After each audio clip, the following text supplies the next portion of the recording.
अस्सलाम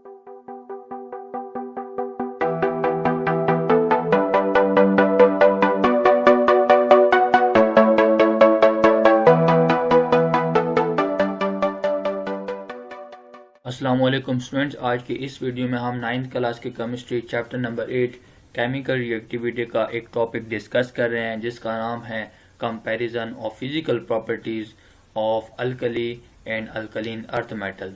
अल्कली और alkaline earth metals की हम फिजिकल प्रॉपर्टीज को डिस्कस करेंगे।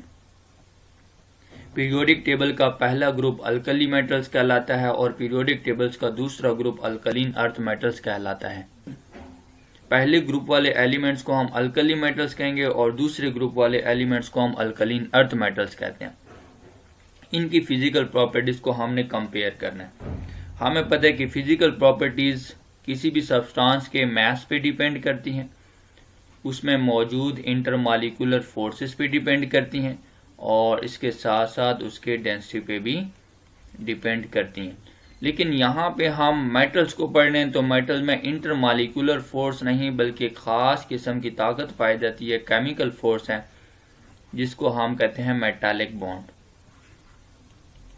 ये मेटालिक बॉन्ड मेटल के एटम्स को आपस में जोड़े रखती हैं। तो यहाँ पे जो फिजिकल प्रॉपर्टीज डिपेंड करेंगी वो मेटालिक बॉन्ड के स्ट्रेंथ पे डिपेंड करेगी। मेटालिक बॉन्ड जैसे जैसे वेरी करता जाएगा फिजिकल प्रॉपर्टीज भी वेरी करती जाएंगी।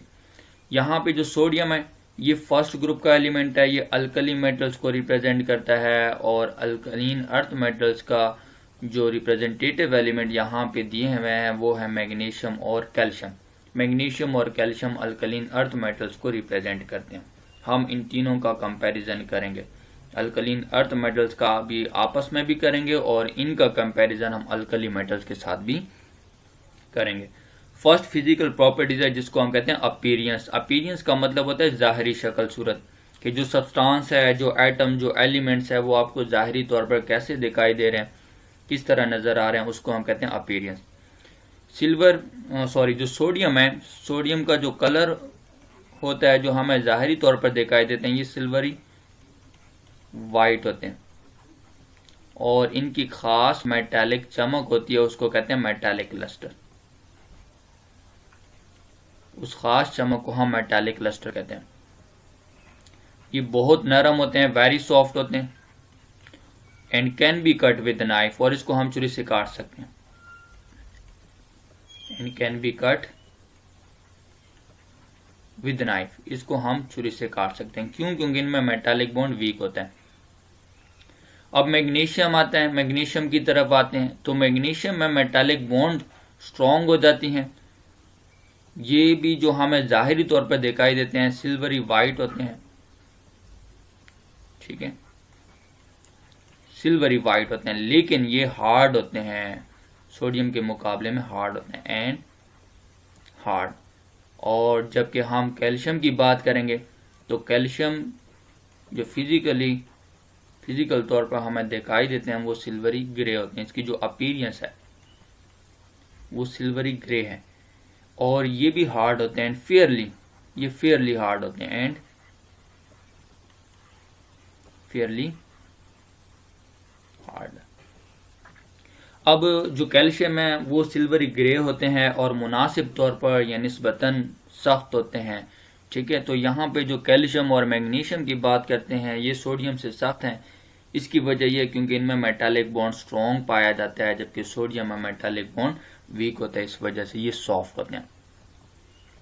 उसके बाद नेक्स्ट फिजिकल प्रॉपर्टीज है वो एटॉमिक साइज है, कि एटम का साइज किस तरह हम इनमें डिस्कस करेंगे। तो एटम का साइज जो हम यहाँ पे ले रहे हैं इसका यूनिट हम पिकोमीटर ले रहे हैं, पिकोमीटर में हम इसको ले रहे हैं। तो जो सोडियम है, सोडियम का जो एटॉमिक साइज है वो 186 पिकोमीटर है और जबकि मैग्नीशियम है उसका एटॉमिक साइज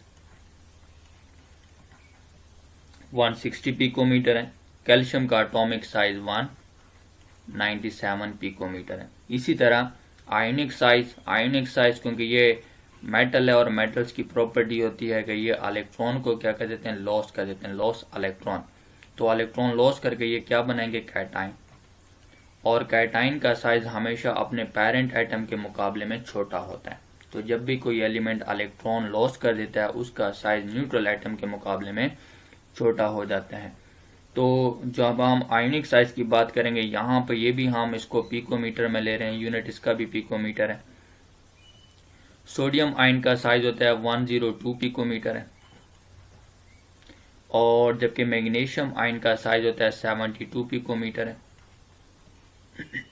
इसी तरह कैल्शियम आयन का साइज होता है 99 पिकोमीटर। यहाँ पे इलेक्ट्रॉन लॉस करके वो आयन बना लेते हैं, तो इनका साइज आयन की फॉर्म में जो सोडियम है वो 102 पिकोमीटर है, मैग्नीशियम 72 पिकोमीटर और कैल्शियम 99 पिकोमीटर है।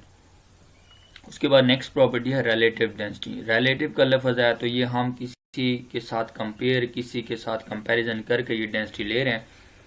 किसी के साथ मतलब क्या है कि हम वाटर के जरिए हम इनकी डेंसिटी मतलब कंपेयर करके ले रहे हैं, तब इस डेंसिटी को हम रिलेटिव डेंसिटी कहते हैं। अब यहाँ पे जो सोडियम की रिलेटिव डेंसिटी है वो है 0.98 ग्राम पर सेंटीमीटर क्यूब है। इसी तरह इसकी डेंसिटी अगर हम देखते हैं, इसकी डेंसिटी पानी से कम है। पानी की जो डेंसिटी है वो 1.0 ग्राम पर सेंटीमीटर क्यूब होती है, उससे कम है। तो इसका मतलब है कि सोडियम मेटल पानी की सतह पर तैरेंगे। जिस चीज की डेंसिटी पानी से कम होती है वो पानी की सतह पर तैरना शुरू कर देते हैं। जबकि मैग्नीशियम है, मैग्नीशियम की जो डेंसिटी है 1.74 ग्राम पर सेंटीमीटर क्यूब है, और जबकि कैल्शियम की डेंसिटी है वो है 1.55 ग्राम पर सेंटीमीटर। ये 1.55 ग्राम पर सेंटीमीटर क्यूब है, और मैग्नीशियम की डेंसिटी 1.74 ग्राम पर सेंटीमीटर क्यूब है, जबकि सोडियम की डेंसिटी 0.98 ग्राम पर सेंटीमीटर क्यूब है। मेटल्स की एक और प्रॉपर्टी होती है मेलेबिलिटी। मेलेबिलिटी और डक्टिलिटी दो प्रॉपर्टीज होते हैं। मेलेबिलिटी का मतलब यह है कि हम मेटल्स की शीट्स बना सकते हैं, ठीक है। मेटल्स को हैमर के जरिए हम इनको can be hammered into sheets, metals की हम शीट्स बना सकते हैं, चादरें बना सकते हैं, उस प्रॉपर्टीज को हम मेलेबिलिटी कहते हैं। और दूसरी प्रॉपर्टी होती है डक्टिलिटी। तो डक्टिलिटी मतलब हम उससे वायर्स बना सकते हैं, मेटल से हम तारें बना सकते हैं।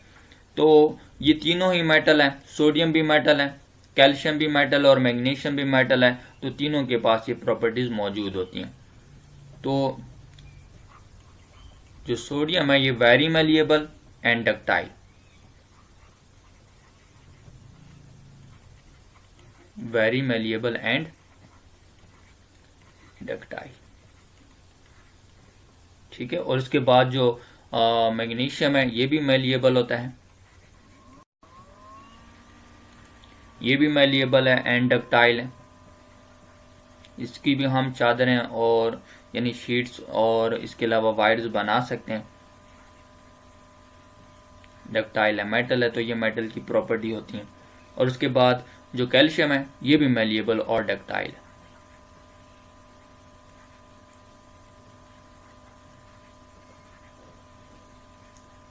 तीनों मैलिएबल और डक्टाइल है, लेकिन सोडियम की मैलिएबिलिटी और डक्टाइलिटी ज्यादा होती है। नेक्स्ट प्रॉपर्टी है कंडक्टिविटी। कंडक्टिविटी का ताल्लुक किसी भी सब्सटेंस में फ्री इलेक्ट्रॉन्स पे डिपेंड करता है, या सॉल्यूशन की अगर हम बात करें उसमें फ्री आयंस पे डिपेंड करता है।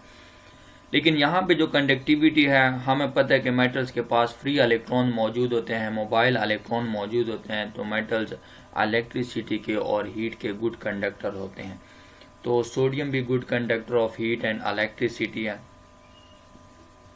ये भी गुड कंडक्टर है हीट का भी और इलेक्ट्रिसिटी का भी, कंडक्टिविटी शो करता है, ठीक है। हीट का भी, हीट एंड इलेक्ट्रिसिटी। इसी तरह जो मैग्नीशियम है ये भी गुड कंडक्टर है, हीट का भी और इलेक्ट्रिसिटी का भी, ठीक है। और कैल्शियम की हम बात करते हैं, कैल्शियम भी गुड कंडक्टर है, ये भी कंडक्ट कर लेता है, हीट को भी और इलेक्ट्रिसिटी को कंडक्ट करता है। क्योंकि ये तीनों मेटल्स हैं और तीनों के पास फ्री इलेक्ट्रॉन मौजूद होते हैं, इसलिए इनकी कंडक्टिविटी गुड होती है, बेहतर, अच्छे कंडक्टर होते हैं। उसके बाद मेल्टिंग पॉइंट है। मेल्टिंग पॉइंट किसी भी सब्सटेंस को जब सॉलिड से लिक्विड में लेके आते हैं, जिस टेम्परेचर पर वो सॉलिड से लिक्विड में आता है उसको हम कहते हैं मेल्टिंग पॉइंट। और मेल्टिंग पॉइंट जो सोडियम है इसमें मेटालिक बॉन्ड वीक होती हैं, ठीक है, इसमें मेटालिक बॉन्ड वीक होती हैं, तो सोडियम 97 डिग्री सेंटीग्रेड पर ही मेल्ट करना शुरू कर देता है। और जबकि मैग्नीशियम में मेटालिक बॉन्ड स्ट्रॉन्ग हो जाते हैं, ये 650 डिग्री सेंटीग्रेड पर मेल्ट करना शुरू कर देता है। और जबकि कैल्शियम 839 डिग्री सेंटीग्रेड पे मेल्ट करना शुरू कर देता है। उसके बाद नेक्स्ट प्रॉपर्टी है बॉइलिंग पॉइंट।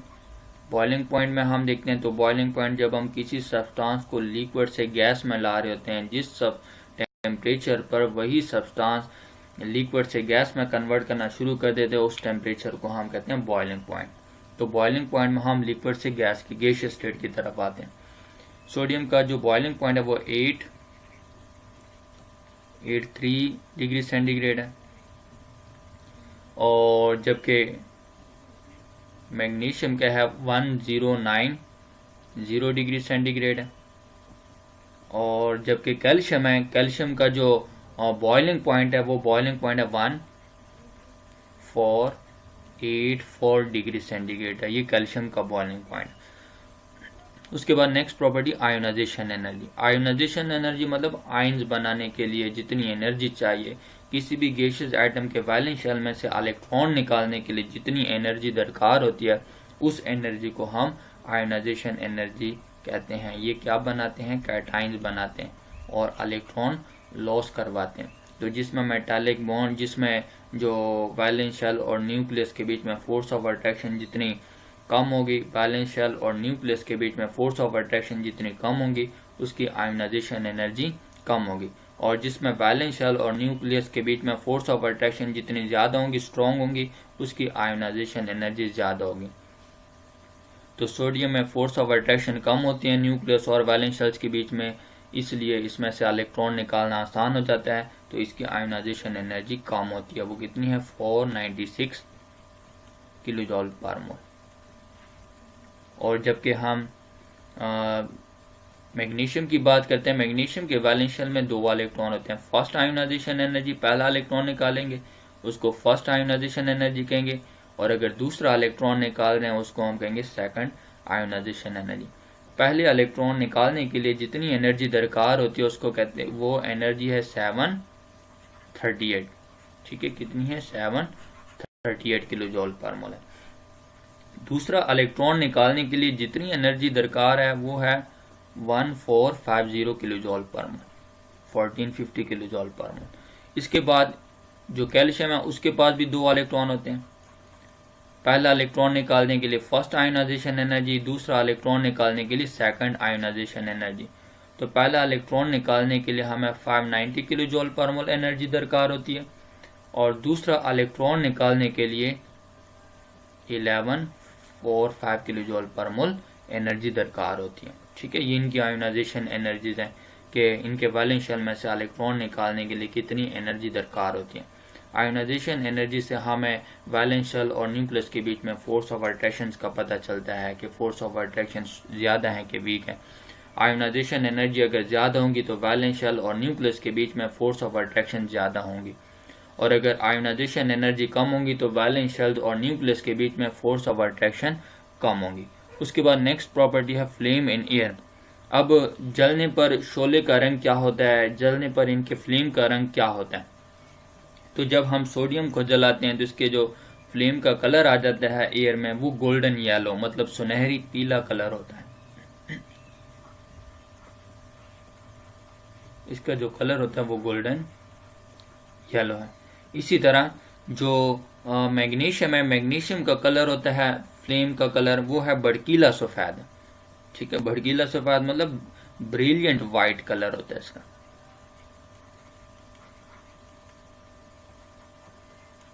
ब्रिलियंट वाइट है।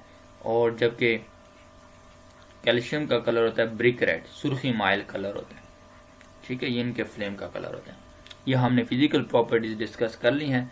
अल्कली और अल्कलीन अर्थ मेटल में जो हमने मेटल्स का कंपैरिजन किया है वो सोडियम, मैग्नीशियम और कैल्शियम का किया। बाकी इंशाल्लाह हम नेक्स्ट टाइम पढ़ लेंगे। अपना ख्याल रखिएगा। अल्लाह।